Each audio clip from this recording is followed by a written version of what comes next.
Welcome to creative life. आज हम लोग जो है एक नए सीरीज का प्रारंभ कर रहे हैं जिसमें हम भारत में संविधान के विकास के बारे में अध्ययन करेंगे। तो भारत में जो संविधान का विकास हुआ है उसके क्या क्या पहलू हैं, किस आधार पर किया गया है और इसका आज के जीवन में क्या महत्व है, इसके बारे में विशेष रूप से देखते हैं। चलिए आपको बता दें, यह भारतीय राज्य व्यवस्था का प्रमुख चैप्टर है जिसमें जो है क्रिएटिव लाइफ के द्वारा प्रस्तुत किया जा रहा है और इसके माध्यम से हम भारत की राज्य व्यवस्था को आपको बताएंगे। तो भारत की राज्य व्यवस्था जानने के लिए सबसे पहले ज़रूरी हो जाता है कि भारत के संविधान के बारे में जाना जाए। तो सबसे पहले हम जान लेते हैं कि संविधान क्या होता है। संविधान नियमों अथवा कानूनों का वह संग्रह है जिसके आधार पर किसी देश का शासन संचालित किया जाता है। भारत का भी अपना एक लिखित संविधान है। 2 साल 11 माह और 18 दिन में बनके तैयार हुआ था भारतीय संविधान के। तो इसको जानने के लिए सबसे पहले हमको भारत के संवैधानिक विकास की ऐतिहासिक दृष्टि में जानना होगा। तो भारत के इतिहास को जानने के लिए हम आपको सबसे प्रारंभ से लेके जाते हैं। भारत के बारे में जो ज्ञात ऐतिहासिक स्रोत हैं उनमें सबसे प्राचीन स्रोत हमारा सिंधु घाटी की सभ्यता से प्रारंभ होता है। हम जो है यहाँ के प्राप्त अवशेषों के माध्यम से जो है कल्पना कर सकते हैं कि यहाँ का रहन सहन कैसा रहा होगा। उसके बाद हमारा प्रारंभ होता है 6ठी शताब्दी ईसा पूर्व के काल से। 6ठी शताब्दी ईसा पूर्व के काल में जो है भारत में विकास अत्यंत ही तीव्र था।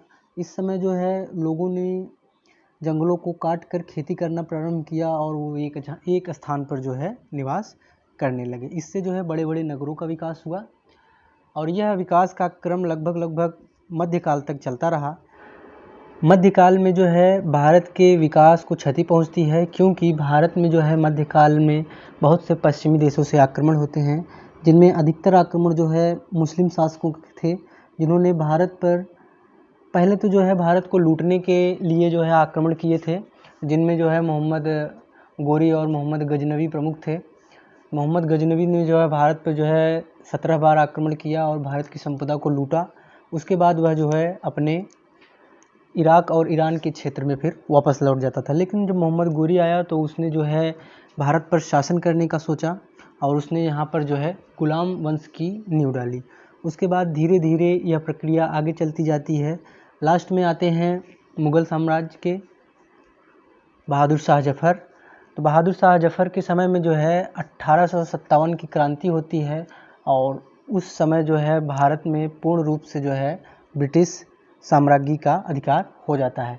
लेकिन इस घटना से पूर्व जो है कई ऐसे तथ्य हैं जिसको हम इस वीडियो में डिस्कस करेंगे, जिसमें सबसे प्रमुख तथ्य ये था कि भारत में जो विदेशी आक्रमणकारी जो यूरोपीय देशों से आए उनका जो है प्रारंभ कैसे हुआ, इसके बारे में हम अच्छे से जानेंगे।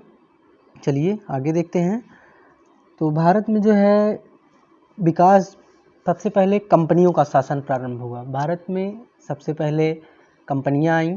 कंपनियां भारत में जो है व्यापार करने के लिए आई थीं और धर्म प्रचार करने के लिए आई थीं। भारत के संवैधानिक विकास को देखते हैं। तो भारत के संवैधानिक विकास को जो है 2 तरह से हम देख सकते हैं। पहला जो है कंपनी का शासन है और दूसरा जो है ब्रिटिश क्राउन का शासन है। तो कंपनी का शासन जो है प्रारंभ होता है भारत में जब ईस्ट इंडिया कंपनी अपना कदम रखती है 1600 ईस्वी में। लेकिन उसके पहले जो है भारत की खोज होती है।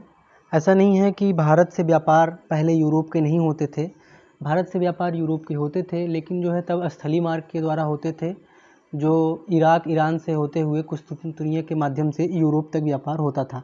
लेकिन तुर्क शासकों ने जो है एक कुस्तुनतुनिया वाले मार्ग पर जो है अपना अधिग्रहण कर लिया और यहाँ से जो है यूरोपीय व्यापार को रोक दिया, जिससे यूरोप को व्यापार में बहुत हानि होने लगी।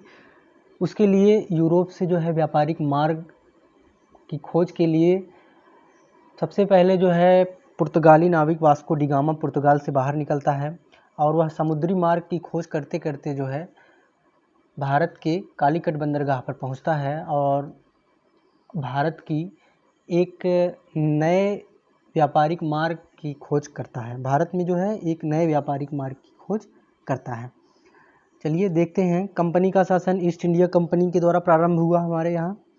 उसके बाद जो है ब्रिटिश क्राउन ने 1858 ईस्वी में अपना शासन प्रारंभ किया और उसके बाद ये रहा हमारा भारत देश पर जो है शासन करने की प्रक्रिया प्रारंभ हुई और जिसमें सबसे पहले ईस्ट इंडिया कंपनी ने प्रारंभ किया। जब ईस्ट इंडिया कंपनी का व्यापार बहुत ही अच्छे और उत्तम चरम पर था, तो उस समय ब्रिटिश क्राउन ने जो है इसके सभी अधिकारों को लेते हुए प्रत्यक्ष रूप से अपना शासन यहाँ पर प्रारंभ कर दिया। चलिए आगे देखते हैं यूरोपीय कंपनियों का भारत में प्रवेश। भारत में जो है यूरोपीय कंपनियां कैसे प्रवेश की हैं इसके बारे में जानकारी लेते हैं। सबसे पहले भारत की खोज जो है 17 मई 1998 ईस्वी में की गई थी, जिसको जो है वास्को डी गामा ने किया था। वास्को डी गामा जो है समुद्री मार्ग से होता हुआ जो है भारत आया था। और ऐसा नहीं है कि भारत की खोज नहीं हुई थी, हमने आपको पहले ही बताया भारत से पहले व्यापार होते थे, लेकिन उस समय जो है समुद्री मार्ग से हुआ करते थे व्यापार। लेकिन जब जो है व्यापार प्रारंभ हुआ तो उसी बीच में जो है तुर्क देशों ने व्यापारिक मार्ग को रोक दिया, तो जो है यूरोप को बहुत नुकसान होने लगा। तो उन्होंने वैकल्पिक रूप में जो है समुद्री मार्ग की खोज की थी। जब वास्को डी गामा जो है पुर्तगाल से भारत के लिए चला तो वो जो है केप ऑफ गुड होप होता हुआ, यहाँ पर साउथ अफ्रीका का सबसे दक्षिणतम बिंदु है, होता हुआ यह जो है भारत के कालीकट बंदरगाह पर पहुँचा और यहाँ पर जो है अब्दुल मजीद नामक व्यक्ति से मिला और उसने पूछा कि यह कौन सा देश है, तो उन्होंने बताया कि यह जो है हिंदुस्तान है, भारत है। तो इस प्रकार से भारत की खोज जो है वास्को डी गामा के द्वारा की गई। चलिए आगे देखते हैं। भारतीय राज्य व्यवस्था के तहत सबसे पहले जो है भारत में पुर्तगाली ईस्ट इंडिया कंपनी आई। जितनी भी कंपनियां आई ये ईस्ट इंडिया कंपनियां ही थी, क्योंकि यह जो है भारत में व्यापार करने के लिए सब जो वहाँ की कंपनी बनी थी। क्योंकि पुर्तगाल जो है भारत के पुर्तगाल से जो है आप देखेंगे यहाँ पर तो भारत की जो है ईस्ट की तरफ जो है यह पड़ता है, मतलब पुर्तगाल से भारत ईस्ट की तरफ में पड़ता है। आप यहाँ पर देख सकते हैं कि ये रहा हमारा पुर्तगाल और पुर्तगाल से अगर हम देखेंगे तो यहाँ पर हो गया पूर्व। तो भारत जो है पुर्तगाल से पूर्व की ही दिशा में पड़ता था। और पुर्तगाली जो है पूर्वी देशों पर बहुत ज़्यादा फोकस्ड थे, क्योंकि यहाँ पर प्राकृतिक संसाधन बहुत ही प्रचुर मात्रा में थे जिस पर इनकी निगाहें थी और यहाँ से ये कच्चा माल लेते थे और अपने यहाँ जो है उद्योगों के माध्यम से सामान को तैयार करते थे और उसके बाद इसको जो है भारत में या फिर अन्य देशों में व्यापार के लिए फिर से भेज देते थे। इससे इनका जो है बहुत प्रॉफिट होता था। तो जब मार्ग बीच में अवरुद्ध कर दिया गया तो इन्होंने जो है समुद्री मार्ग की खोज की और समुद्री मार्ग के माध्यम से जो है भारत में फिर से व्यापार करना प्रारंभ किया। तो व्यापार का मुख्य उद्देश्य सिर्फ व्यापार ही नहीं था, और ये जो है मुख्य रूप से यूरोपीय धर्म के प्रचार के लिए भी आते थे।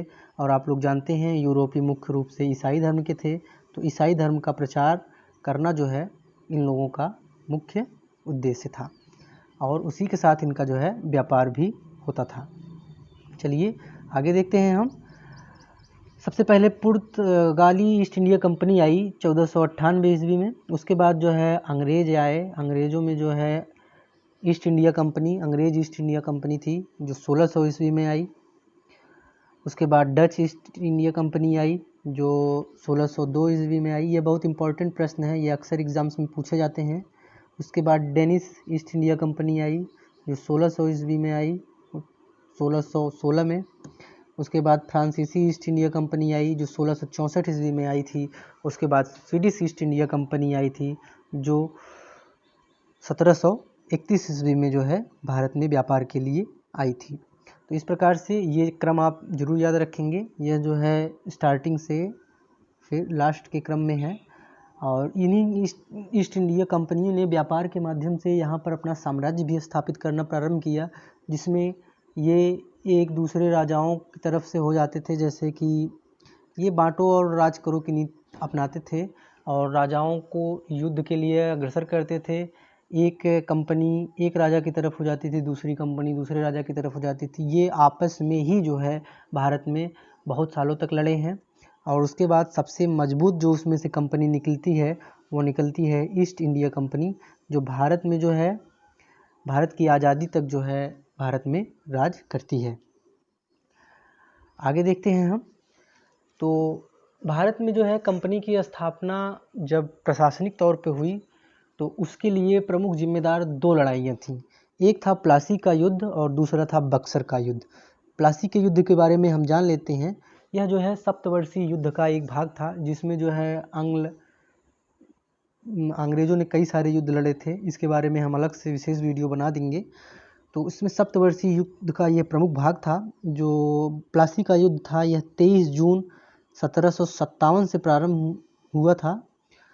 तो इसमें जो है मुख्य रूप से पश्चिम जो बंगाल के देश हैं, बंगाल के लिए ही युद्ध हुआ था। यह सारे युद्ध जो है बंगाल में लड़े गए।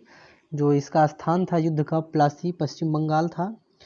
और इसका परिणाम ये हुआ था कि ब्रिटिश ईस्ट इंडिया कंपनी को निर्णायक विजय मिली थी। असल में कंपनी जो है अक्सर ये करती थी, युद्ध लड़ने से पहले राज्य के क्षेत्र में से किसी न किसी एक को जो है अपनी तरफ मिला लेती थी और उसको यह लालच देती थी कि आपको जो है युद्ध जीतने के बाद जो है आपको वहाँ का राजा बना दिया जाएगा और आप जो है हमको एक नियमित टैक्स प्रदान करके आप वहाँ पर अपना राज्य करिए। तो इस युद्ध में जो है जो सबसे बुरा व्यक्ति माना जाता है मीर जाफर, जिसने जो है भारत के खिलाफ जाकर जो है अंग्रेज़ों की मदद की और इस युद्ध में अंग्रेज़ों को जो है भारतीय राजाओं के बारे में बताया कि उनकी कमजोरी क्या है और किस प्रकार से युद्ध लड़ा जाए कि उनसे जीता जा सकता है। और यहाँ के राजाओं की सैनिक पोल कितने सैनिक हैं, हर चीज़ की जानकारी अंग्रेज़ों को पहले से हुई रहती थी।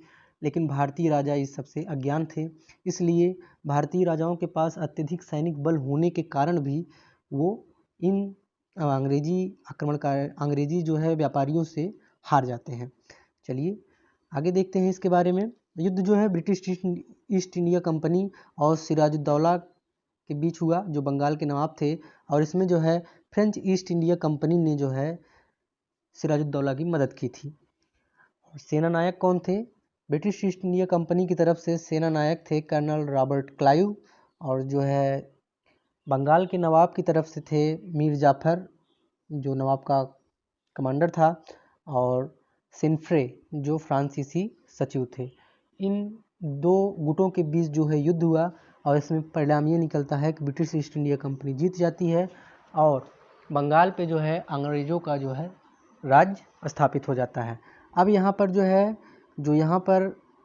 यहाँ का भेद देने वाला था मीर जाफर, उसे जो है यहाँ का राजा बना दिया जाता है और अंग्रेज़ों की देख रेख में वो शासन करता है और भारत में जो है भारत के सभी धन संपदा को जो है अंग्रेज़ों के पास भेजता है। प्लासी के युद्ध के बाद जो है सत्तारूढ़ हुआ जो मीर जाफर था, अपनी रक्षा तथा पद हेतु ईस्ट इंडिया कंपनी पर निर्भर था। जब तक वो कंपनी का लोभ पूरा करता रहता था तो अपने पद पर बना था, लेकिन जब कोई भी राज्य अपने जनता से या फिर अपनी प्रजा से बहुत ज़्यादा शोषण करता है तो वहाँ पर असंतोष व्याप्त हो जाता है, जिसकी वजह से हुआ ये कि यहाँ पर जो है खुले हाथ जो है धन लुटाया गया प्रशासन का, जो कि अंग्रेज़ों की तरफ गया। प्रशासन संभालना बहुत मुश्किल हो गया, सेना का खर्च भी बढ़ गया, ज़मींदारों ने भी बगावत कर दी और जो यहाँ के कर्मचारी थे वो महाराज के दस्तखत का दुरुपयोग कर बहुत कम पैसे में जो है यहाँ पर भ्रष्टाचार प्रारंभ हो गया, जिसके परिणाम स्वरूप ये हो गया कि अब जो है अगले युद्ध की नौबत आई। प्लासी के बाद हमारा अगला युद्ध प्रारंभ हुआ, बक्सर का युद्ध।